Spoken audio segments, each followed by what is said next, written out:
अस्सलाम वालेकुम व्यूअर्स। तो जैसे कि लास्ट क्लास में हमने डिस्कस किया था पॉलीमर्स का इंट्रोडक्शन, उसके बाद उसकी कुछ क्लासिफिकेशन देखी थी और आज जो हम डिस्कस करेंगे उसकी क्लासिफिकेशन, सेकंड क्लासिफिकेशन को डिस्कस करेंगे जो कि है classification on the basis of source. तो अगर हम सोर्स के बेसिस पर पॉलीमर्स को क्लासीफाई करते हैं तो उसमें 3 टाइप्स आ जाते हैं। एक हो जाता है नेचुरल पॉलीमर्स, यानी कि नेचर के थ्रू हमें नेचुरल सोर्स से हमें पॉलीमर्स मिलते हैं वो। उसके बाद आ जाता है synthetic polymers and third number पर आ जाता है सेमी सिंथेटिक पॉलीमर्स। अच्छा जी, तो जैसे कि हमने पहले लास्ट क्लास में पढ़ा था कि नेचुरल, सिंथेटिक और सेमी सिंथेटिक क्या होता है, तो आज हम इसको डिस्कस करेंगे थोड़ा डीप में कि नेचुरल पॉलीमर्स हमें मतलब कौन कौन से होते हैं जो कि हमें नेचर से मिलते हैं। फॉर एग्जांपल उसमें आ जाता है स्टार्च आ जाता है, सेल्यूलोज, प्रोटीन्स, और उसके बाद नेचुरल रबड़ हो गया। हमारे जो हेयर्स हैं वो भी एक तरह के पॉलीमर्स ही हैं जो कि मतलब बने हुए होते हैं, केराटिन प्रोटीन के बने हुए होते हैं। तो ये जो भी कैटेगरीज आ जाती हैं वो सारी आ जाती हैं नेचुरल पॉलीमर्स में। सही है, नेचुरल पॉलीमर्स वो पॉलीमर्स होते हैं जो कि हमें मिलते हैं नेचर से। उसके बाद अगर हम देखें सिंथेटिक पॉलीमर्स क्या होते हैं। Synthetic polymers those polymers which are synthesised by human beings, ठीक है, जो कि हम वो पॉलीमर्स जिन्हें हम बनाते हैं लैब्स में। सही है, तो वो कहलाते हैं सिंथेटिक पॉलीमर्स। अच्छा, वो कौन से हो जाते हैं? वो हो जाते हैं पॉलीविनाइल क्लोराइड, पॉलीएक्राइलेट, पॉलीस्टायरीन, पॉलीटेट्राफ्लोरो इथीन हो जाता है। उसके बाद हो जाता है टेट्राफेरलोन हो जाता है। ये जो भी हैं वो हम लैब में बना सकते हैं पॉलीमर्स, जो कि कहलाते हैं सिंथेटिक पॉलीमर्स। अच्छा, इनके अलावा कुछ और भी सिंथेटिक पॉलीमर्स हो जाते हैं। फॉर एग्जांपल जिस तरह नायलॉन हो गया, पॉलीयूरिथेन हो गया, पॉलीकार्बोनेट हो गया, उसके अलावा बोना एस रबर, ये जो होते हैं वो हो गया। सही है, और इनके कुछ ये जो थे इनके कुछ मतलब एग्जाम्पल से अब हम डिस्कस करते हैं सेमी सिंथेटिक पॉलीमर्स क्या होते हैं। तो सेमी सिंथेटिक पॉलीमर्स वो होते हैं जो कि मतलब कुछ ऐसे पॉलीमर्स होते हैं जो कि मिलते तो हमें नेचर से, पर क्या होता है कि उनकी जो क्वालिटी होती है वो थोड़ी कम होती है, जिसकी वजह से हम उन्हें उसकी क्वालिटी को यानी कि उसकी प्रॉपर्टीज़ को इम्प्रूव करते हैं। सही है, इन द लैब उसे क्या करते हैं, किस तरह से करते हैं। फॉर एग्जांपल जिस तरह से नेचुरल रबड़ हो गया हमारे पास। सही है, तो वो क्या होते हैं, अगर हमें नेचर से मिलता है तो वो बिल्कुल एक सॉफ्ट एंड स्टिकी टाइप का मटेरियल होता है। फिर हम क्या करते हैं, उसे यूज़ में लाने के लिए हम उसे क्या करते हैं, सबसे पहले हीट देते हैं in the presence of sulphur. सही है, जब नेचुरल रबड़ को हम हीट देते हैं in the presence of sulphur की प्रेजेंस में, तो क्या हो जाता है, इसकी प्रॉपर्टी जो होती है वो इम्प्रूव हो जाती है। और उसे मतलब ये जो प्रोसेस हो जाता है, मतलब प्रोसेस हम करवाते हैं, फिर क्या हो जाता है, वो जो रबड़ में मिलता है इसकी प्रॉपर्टी इम्प्रूव होकर उसे हम कहते हैं वुल्केनाइज्ड रबड़। सही है, वुल्केनाइज्ड रबड़ कहलाता है, जिसे हम काम में लाते हैं। वुल्केनाइज्ड रबड़ कहलाता है in the presence of sulphur. इसी तरह से कुछ और भी पॉलीमर्स हो जाते हैं। फॉर एग्जांपल नेचुरल सेल्यूलोज जो होता है, नेचुरल सेल्यूलोज यानी कि कॉटन। सही है, कॉटन को क्या करता है, उसका जो सरफेस होता है उससे भी हम इम्प्रूव करवा सकते हैं, फिर मतलब ताकि हम उसे काम में ला सकें। अच्छा, अब जो है classification on the basis of structure, यानी कि जो पॉलीमर्स की स्ट्रक्चर होती है उसके बेसिस पर हम इसको क्लासीफाई करेंगे। उस पर डिपेंड करता है कि मतलब कि उस पॉलीमेरिक चेन की नेचर कौन सी है, ठीक है, यानी कि स्ट्रक्चर कौन सी है। फिर उसमें आ जाता है लीनियर पॉलीमर, उसके बाद branch polymer and also the cross linked polymer. इनको हम डिस्कस करते हैं कि फर्स्ट ऑफ ऑल हम डिस्कस करते हैं व्हाट इज़ लीनियर पॉलीमर। अच्छा, जैसे कि लीनियर पॉलीमर वो पॉलीमर होते हैं, मतलब वो ब्रांचेस ऑफ पॉलीमर जिसमें कोई भी ब्रांच ना हो, ना ही कोई क्रॉस लिंकेज हो। क्रॉस लिंकेज मीन्स के दूसरी ही चेन से उसका कोई लिंक हो, इस तरह भी ना हो, ना ही उस पर कोई ब्रांच हो। तो मतलब ये क्या होते हैं कि स्ट्रेट चेन होती है इनकी ना, स्ट्रेट चेन होती है, जिसकी वजह से काफ़ी पॉलीमर्स एक ही जैसे लीनियर पॉलीमर आपस में इन मतलब एक दूसरे के क्लोज होते हैं, लेकिन क्या होता है क्लोज फिज़िकली होते हैं, केमिकली क्लोज नहीं होते। और जो केमिकली क्लोज होते हैं वो क्या होते हैं कि उनके बीच में एक स्ट्रक्चर डेवलप हुई होती है जिसे हम कहते हैं क्रॉस लिंक पॉलीमर। और क्रॉस लिंक पॉलीमर को हम 3D पॉलीमर भी कहते हैं। यानी क्या होता है कि उनके बीच में मतलब लिंकेज हो जाती है, ज्वाइन हो रहे होते हैं। लेकिन यहाँ पर क्या है, ये स्ट्रेट चेन्स होती हैं, लॉन्ग स्ट्रेट चेन होती हैं, जिनके बीच में इंट्रैक्शन इस तरह से होता है कि फिज़िकली इंट्रैक्शन होता है और वो एक क्या बनाते हैं, कॉम्पैक्ट मैटर बनाते हैं।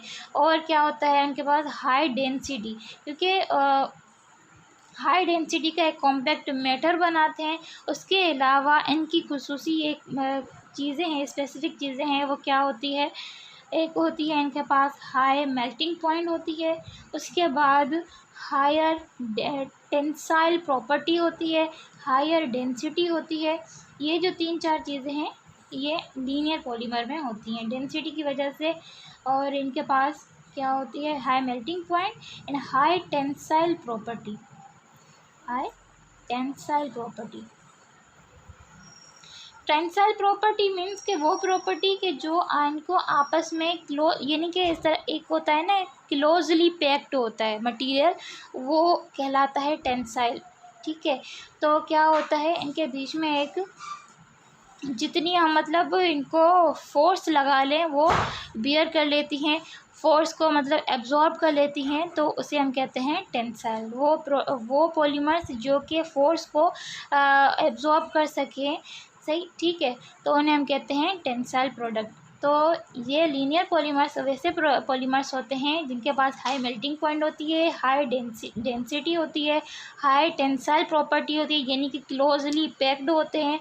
और क्लोजली पैक्ड किस तरह से कि उनके बीच में फिज़िकली इंट्रैक्शन होता है, लेकिन यहाँ पर एक और चीज़ होती है, केमिकली इंट्रैक्शन इनके पास बीच में नहीं होता। इस तरह से अगर हम एक एग्जांपल यहाँ पर ले लें, जिस तरह से होता है पॉलीइथीन।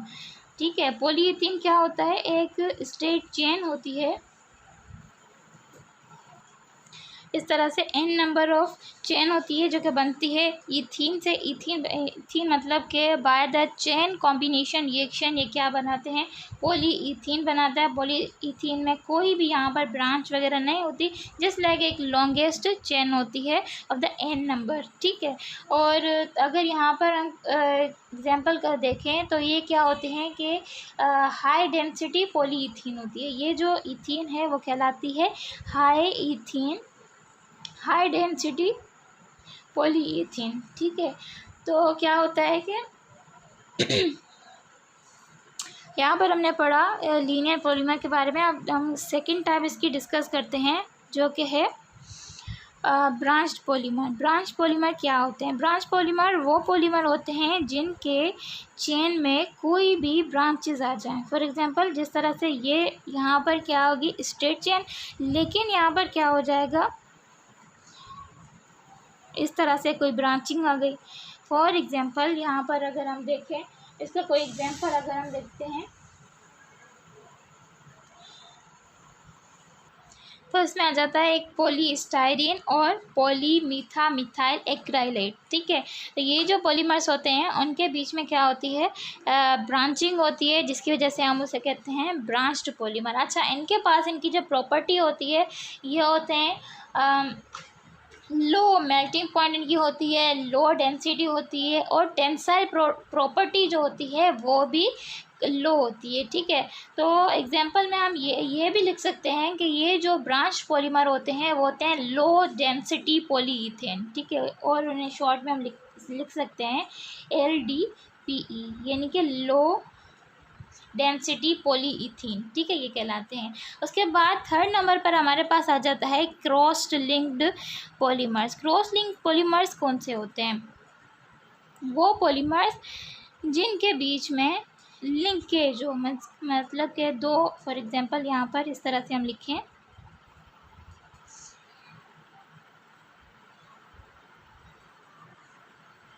यहाँ पर क्या हो गया, यहाँ पर इसकी लिंकेज हो गई इसके साथ, और यहाँ पर अगर एक और भी